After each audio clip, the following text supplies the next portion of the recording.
wabarakatuh. Waalaikumsalam warahmatullahi wabarakatuh, Ma'am. Waalaikumsalam warahmatullahi wabarakatuh.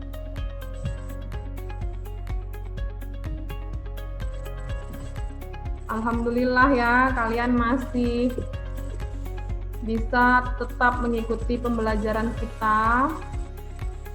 Kita akan membahas tentang teks eksposisi. Nah, untuk teks eksposisi ini, untuk indikatornya, untuk hari ini saya akan membahas tentang apa itu struktur dari teks eksposisi, kemudian membedakan mana yang fakta dan mana yang opini di dalam teks eksposisi. Nanti kalau cukup waktu kita akan membahas tentang kaidah kebahasaan di dalam teks eksposisi. Selanjutnya, perhatikan. Nah, ini saya akan mengulang kembali jenis-jenis teks yang ada di dalam bahasa Indonesia. Seperti yang kalian ketahui, ada deskripsi, ada eksposisi, ada persuasi, ada argumentasi, dan ada yang namanya teks narasi. Ya, ada deskripsi, ada eksposisi, ada persuasi, ada argumentasi, dan ada narasi kalau kita singkat dia dengan depan. Apa itu deskripsi, apa itu eksposisi, apa itu persuasi, apa itu argumentasi, apa itu narasi. Deskripsi itu adalah gambaran, ya. Eksposisi itu paparan atau penjelasan, ya. Persuasi itu mempengaruhi pembaca untuk mengikuti apa yang diinginkan apa yang diajak oleh si penulis. Sementara argumentasi ini adalah jenisnya pendapat, dan narasi adalah cerita. Biasanya ini bentuknya ke dalam bentuk fiksi, contohnya seperti novel dan cerpen. Ya. Berikutnya, kita langsung ke eksposisi. Eksposisi ini berasal dari bahasa Inggris, yaitu exposition, yang artinya memulai.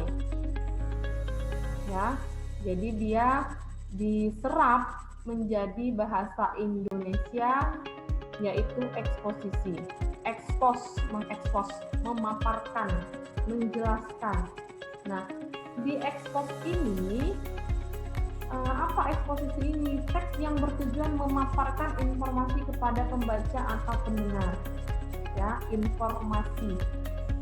Informasi berarti dia harus punya apa? Data yang akurat. Kenapa? Supaya orang yang membacanya juga ikut mempercayai dari informasi yang kalian hadirkan atau yang kalian temukan di teks eksposisi ini. Ya, informasinya harus akurat. Jadi di dalam teks eksposisi ini, yang pertama sekali strukturnya adalah pernyataan atau pendapat, atau dia disebut dengan tesis. Seperti biasa, setiap teks itu pasti punya pembuka, isi, dan penutup. Hanya saja pembuka di dalam teks itu sesuai dengan jenisnya, apa yang ada di dalamnya. Ya. Jadi perhatikan, yang pertama itu pernyataan atau pendapat atau tesis. Jadi di dalam teks eksposisi, di bagian awalnya itu apa? Bagian pembuka teks yang berisi pendapat tentang topik yang dibahas. Berarti di tesis ini adalah hal yang umumnya saja yang ada di dalam teks tersebut, masih umumnya. Kemudian masuk yang berikutnya, yaitu argumentasi.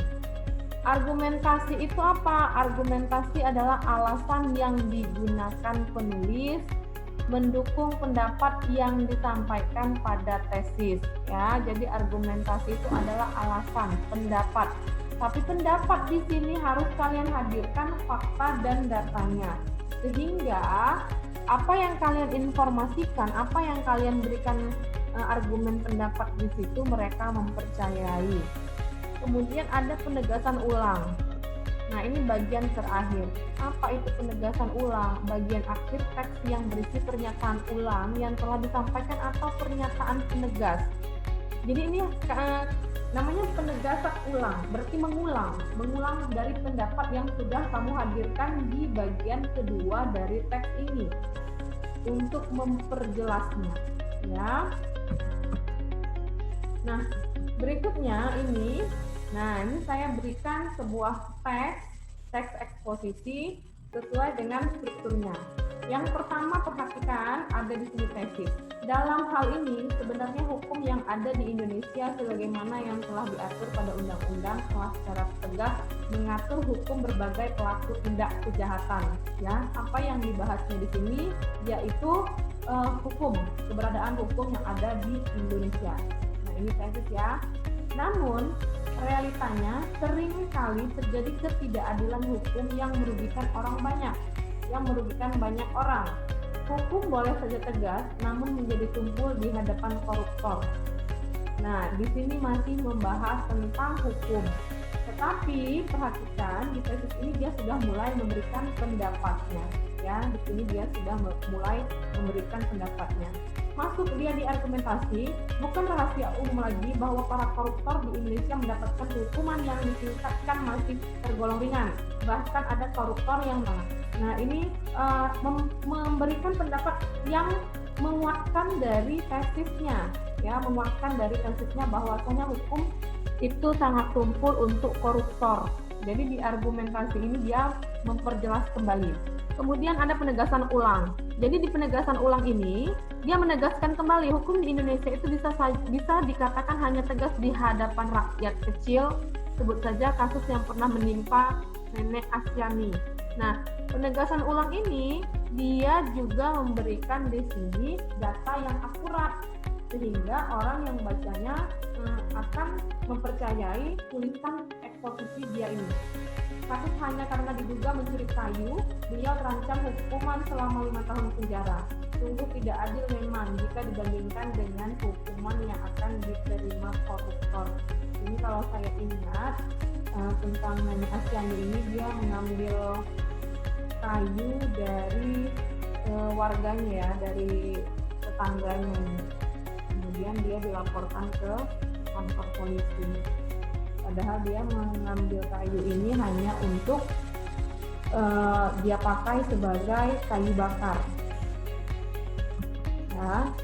Nah, untuk ciri-ciri dari teks eksposisi ini yang pertama adalah menjawab akademega dan menginformasikan atau menciptakan sesuatu yang tidak bisa dicapai oleh alat indera. Jadi yang pertama akademega. Apa itu akademega?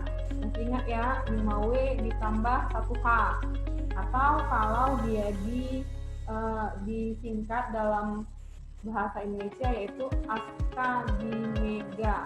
A, apa, S, siapa, K, kapan, di mana, mengapa, dan bagaimana. Ya, itu untuk akademega. Jadi teks eksposisi menjawab dari itu. Nah, fakta dipakai sebagai alat kontribusi dan alat kuantitasi. Maksudnya itu tadi yang saya sebutkan, fakta dipakai untuk memperkuat dari pendapat si penulis. Tak memihak yang berarti tak memaksakan kemauan penulis pada pembaca, namun bersifat mengajak. Ya, menyampaikan secara lugas serta memakai bahasa yang baku. Ini untuk teks eksposisi. Sebenarnya untuk teks, saya pikir dari yang tadi yang kita bahas di depan, ada deskripsi, eksposisi, argumentasi, persuasi, dan narasi, yang kemungkinan besar tidak menggunakan bahasa baku itu adalah teks narasi. Karena teks narasi itu kan cerita, dia nanti akan berhubungan dengan sastra. Sastra itu lebih longgar hukum bahasanya daripada teks yang lain ya. Untuk sastra hukumnya lebih longgar ya. Jadi di dalam penulisan karya sastra itu tidak terikat dengan KOBI atau peraturan penulisan di dalam bahasa Indonesia. berikutnya adalah karena kita sudah masuk kemari, tunggu sebentar, saya balik dulu. Nah, untuk fakta dan opini, fakta dan opini kita bahas di sini dulu. Di dalam teks ini kalian akan melihat fakta dan opini. Manakah fakta, mana yang opini? Dari tesis kita perhatikan dalam hal ini sebenarnya hukum yang ada di Indonesia sebagaimana yang telah diatur pada undang-undang telah secara tegas. Katanya di sini ada kata telah, ya, berarti sudah terjadi. Ini termasuk ke dalam fakta. Namun realitanya, ini masuk dia ke opini. Apa perbedaan fakta dengan opini?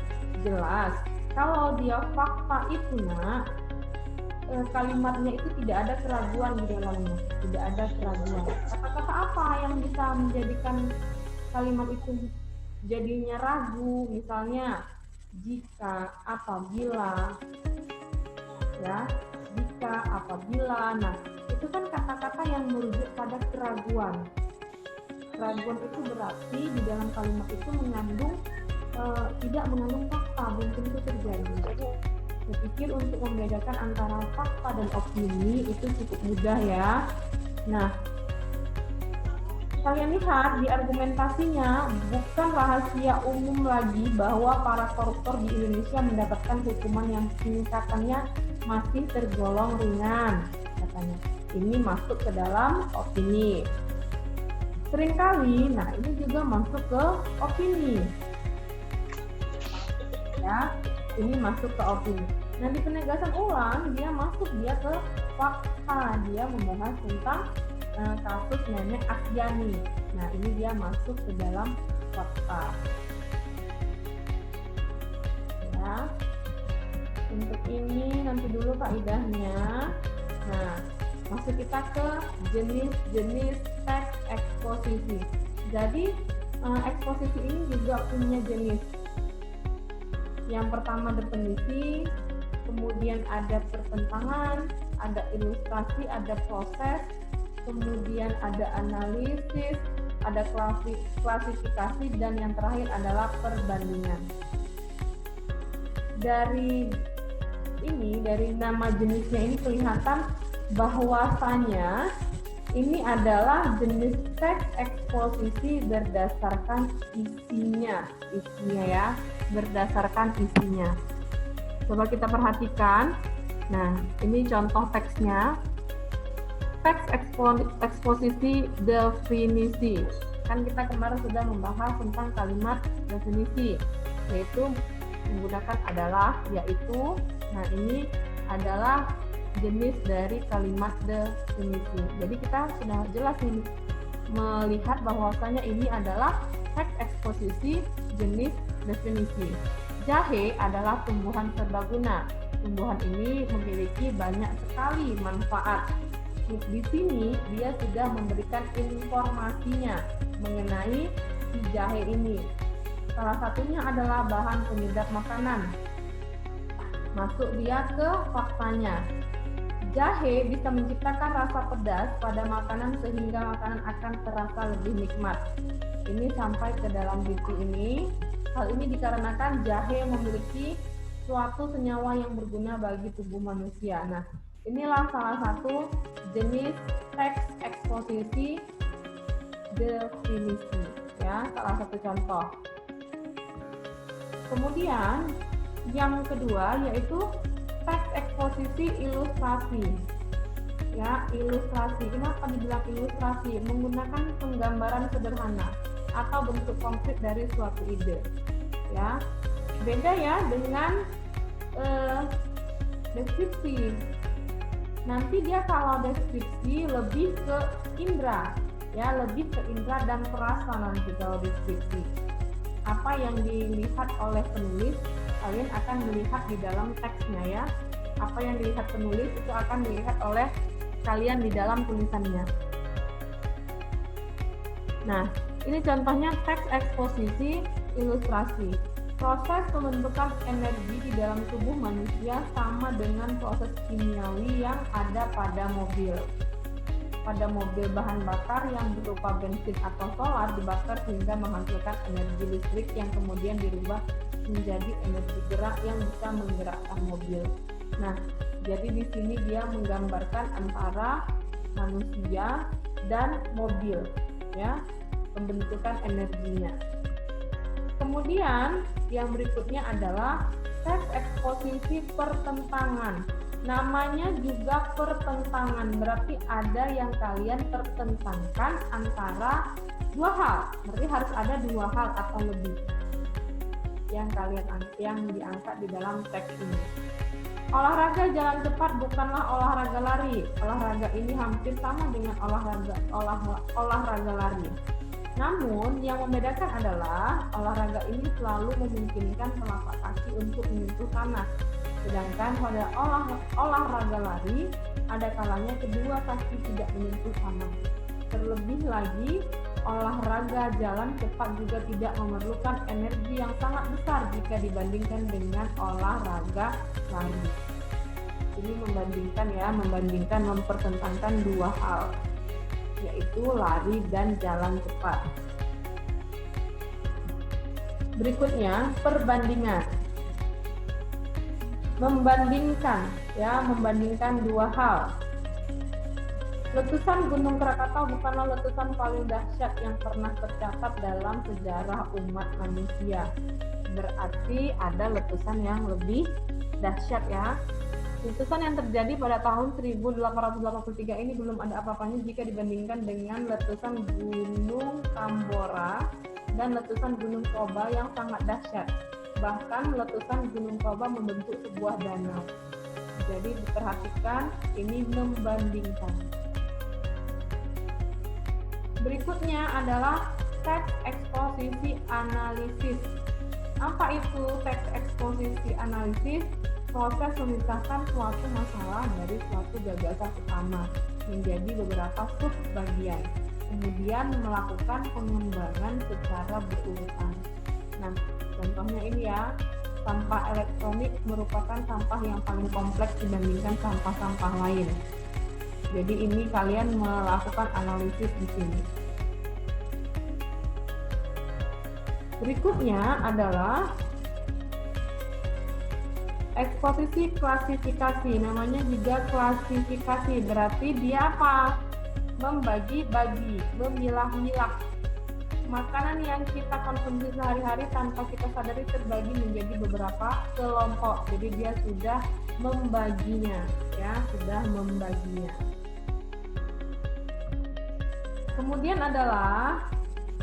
Kemudian berikutnya adalah teks eksposisi berita.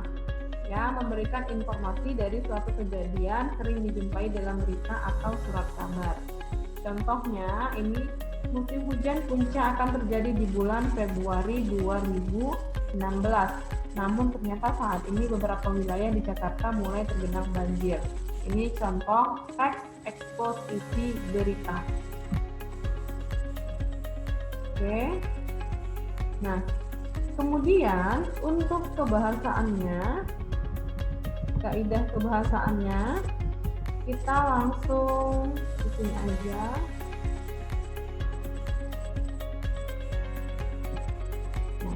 Untuk kaidah kebahasaan teks eksposisi, yang pertama dia menggunakan partisipan secara umum atau pembaca. Karena dia ada di sini pendapat, kemudian si pendapat itu juga diharapkan mampu mempengaruhi pembaca, maka dia akan melibatkan si pembaca di dalam tulisannya.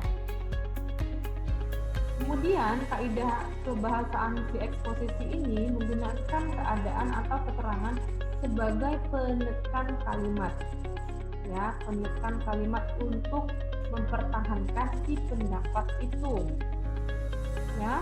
Berikutnya menggunakan konjungsi sebab akibat. Karena sebab, maka, oleh karena itu. Nah, ini adalah jenis konjungsi sebab akibat. Sepertinya kemarin saya sudah memberikan konjungsi, ya nak? Saya sudah memberikan materi konjungsi. Sudah, nak? Kalau belum, berarti untuk pertemuan berikutnya saya akan memberikan materi konjungsi. Karena kalau sudah masuk nanti dia konjungsi, hampir semua teks itu nanti akan menggunakan konjungsi. Jadi kalau kita sudah selesai dengan konjungsi, berarti untuk yang lain hanya sekilas saja. Kemudian menggunakan konjungsi bahwa.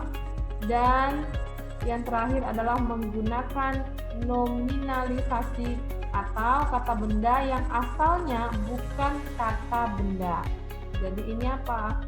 Menjadikan dia kata benda. Contohnya makan itu kan kata kerja, ditambah akhiran an menjadi makanan. Makanan adalah kata benda. Ini sudah kita pelajari di bagian imbuhan atau afiksasi kemarin.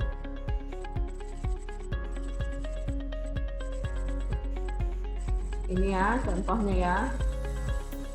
Kalau kata benda asli itu buku, mobil, meja, kursi. Sementara kalau nominalisasi itu seperti ini. Nanti itu kata sifat ya. Kemudian dia menjadi kecantikan. Kecantikan itu adalah kata benda atau nominal. Itu tadi. Kemudian, kemudian ada pronomina. Pronomina atau persona. Kata ganti orang ya, kata ganti orang. Jadi kata ganti orang itu terbagi menjadi dua. Yang pertama persona tunggal. Persona tunggal itu apa? Ya, dia, Anda, namanya tunggal, berarti satu orang. Sementara kalau pronomia persona jamak, berarti dia lebih dari satu orang. Kita, kami, kalian, mereka, hadiri, dan para. Ya. Kemudian ada pula dia pronomina non persona atau kata ganti yang bukan untuk orang. Seperti ini, itu, sini. Nah, itu masuk dia pronomina petunjuk. Sementara pronomina penanya seperti apa, mana, siapa. Nah, ini juga membantu si eksposisi ini untuk menjawab si Askadimega tadi. Konjungsi tadi sudah. Nah, kemudian dia juga ada yang namanya adjektiva, adverb ini kata keterangan. Kemudian ada kata yang digunakan untuk merujuk pada sebuah sifat, ini adjektiva. Jadi untuk teks eksposisi hari ini saya pikir sudah cukup ya. Nah, ini berikutnya adalah untuk langkah-langkah penulisan. Karena kita belum masuk ke penulisan ya. Sampai sini ada nggak nak yang mau ditanyakan?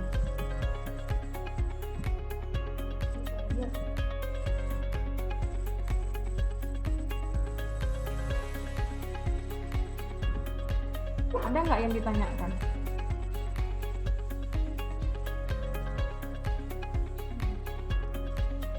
Ada nak?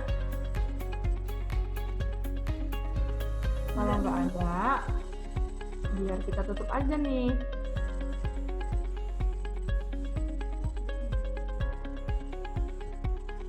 Udah ya, sampai sini pertemuan kita.